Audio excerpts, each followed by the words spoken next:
Mic switch. Good evening, beautiful people. Don't you love being black? I just love it. It is such a pleasure. First of all, thank you to the class of 2026 for the families that are here, the faculty, and campus leaders for having me tonight. It is an absolute honor to be standing right here at Stanislaus State University with you. Graduates, turn to your peer and say, "You did that." Then turn back and say, "And did." Yes, you made it. You put in the late nights. You survived the finals. And today we celebrate your brilliance. Now, I want to talk a minute about a number, 3%. On this campus, black students make up about 3% of the student body. When you are the 3%, it is very easy to feel a certain kind of weight. You might feel like you're always under a microscope.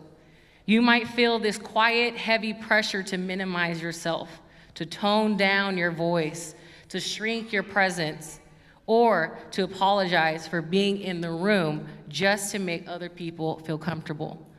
I know the feeling very well. I was raised right here in Modesto. I played college and semi-pro basketball, and I have spent years building business and initiatives in this community. I also have played and started this year playing golf, and I'm constantly reminded of how hard it is to find someone who looks like me, even in those spaces. But today we are here to talk about reimagining the future, and to do that, we have to completely change how we look at ourselves.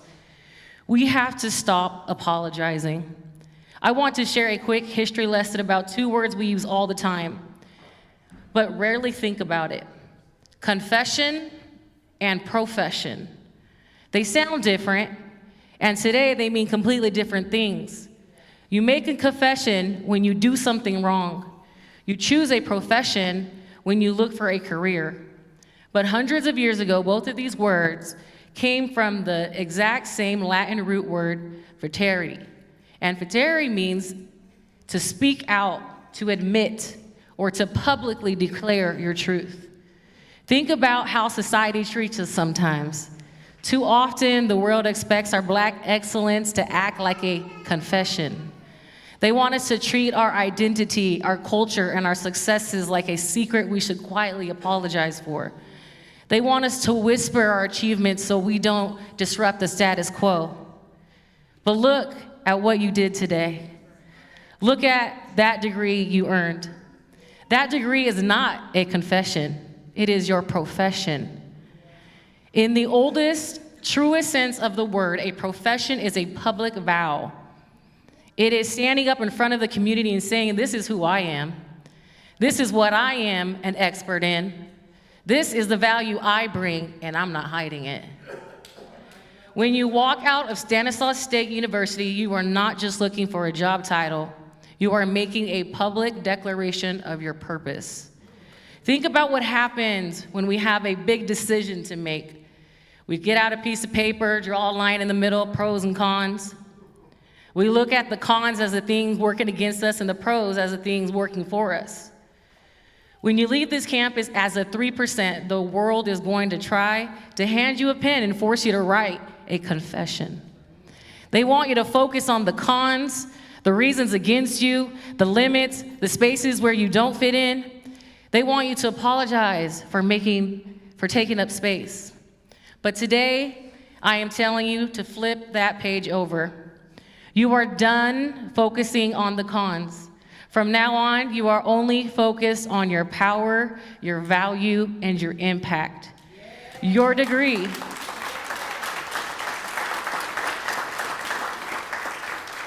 Your degree is your profession. It is your ultimate pro list. It is evident that it is your hard work, your innovation, and your excellence. It is the argument for your future.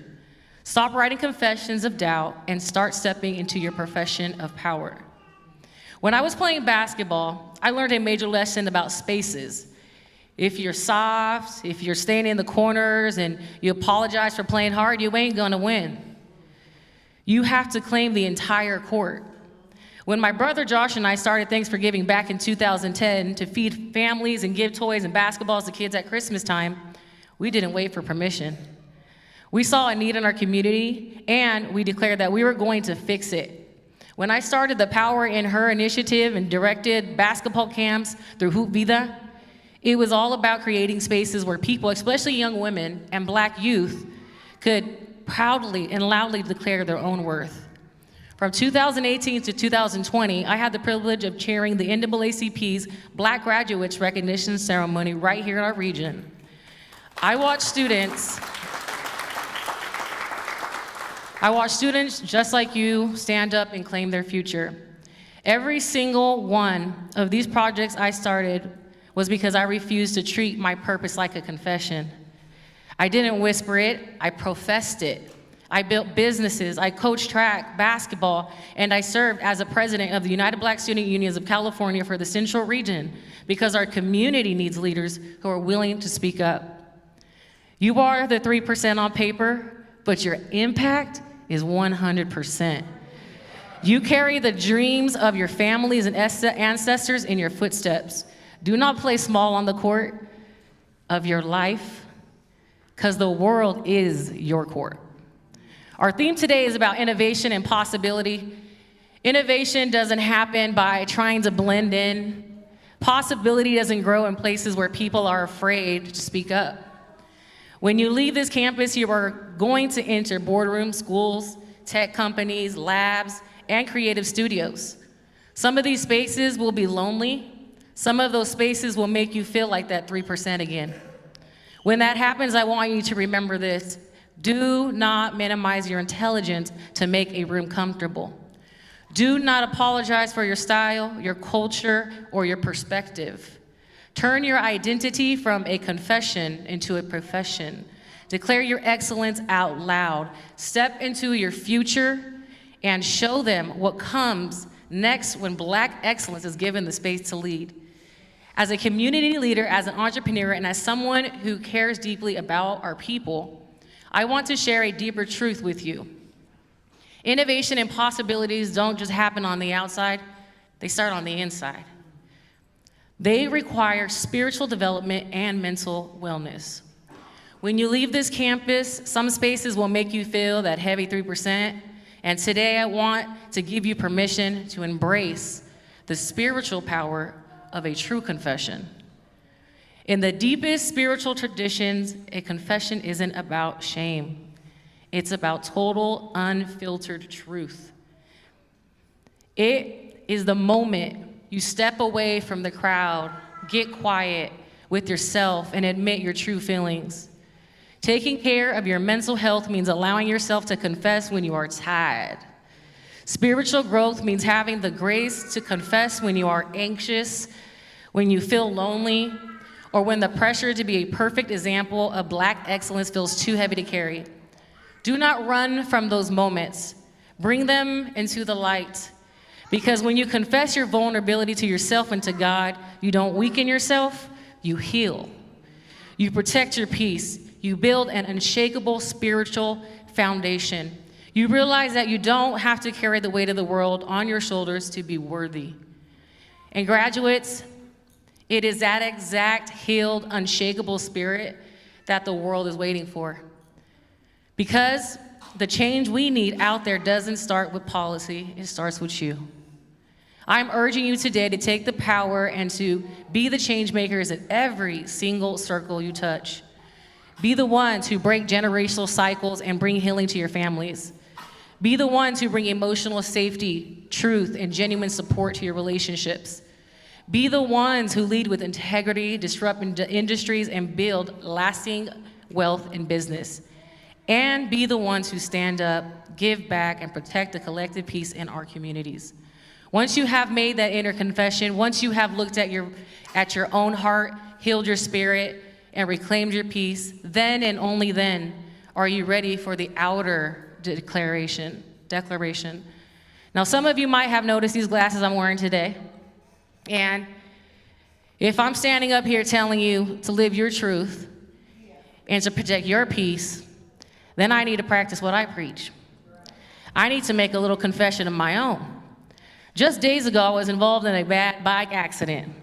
My face swelled up completely, my nose is hurt, and I'm standing here with 2 black eyes. No pictures, please. This is my reality. This is me unfiltered.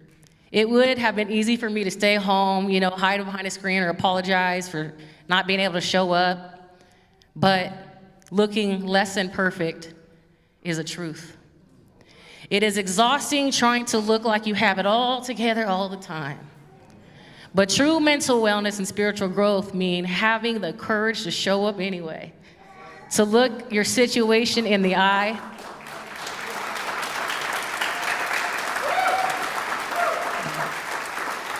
and to bring your raw healing truth into the light. Yes, I'm bruised, even heartbroken, and have mental health struggles of my own.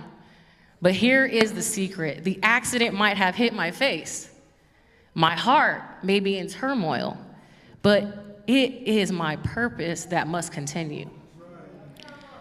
Because a little bruising doesn't mean that the mission is stopped. No matter what hits you, no matter what marks life give on you, you still have to step up and handle your business. You take that healed spirit, you take that degree, and you hold your head up high. And you step into this world to make your profession. You see, one day I imagined I could be a business owner, but I had to reimagine a future where I can be in spaces, in tech spaces. Along the way, there was a woman of color named Daisy Mayorga who believed in me, and because of her, this past week, I was invited by Google to join their largest tech experience in California.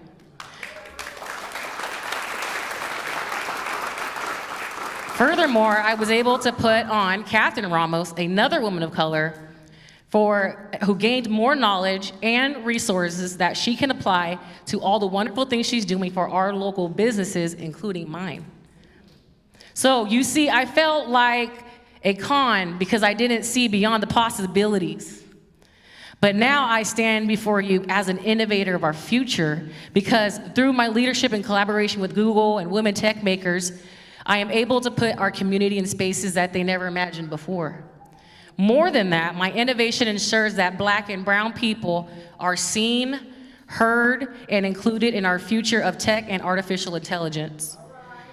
Class of 2026, your community is already incredibly proud of you. I see future innovators, leaders, creatives, and builders. But more than your success, I care about your peace. I care about your spirit, and I want you to know Savannah Williams believes in you. As you venture into your next chapter, turn your identity from a confession of doubt into a profession of power and purpose. This is how we reimagine the future. This is how you center innovation, unlock pure possibility, and use the power of Black excellence to shape what comes next. Stop whispering your worth. Heal deeply on the inside so you can lead boldly on the outside. Congratulations, class of 2026. You did that.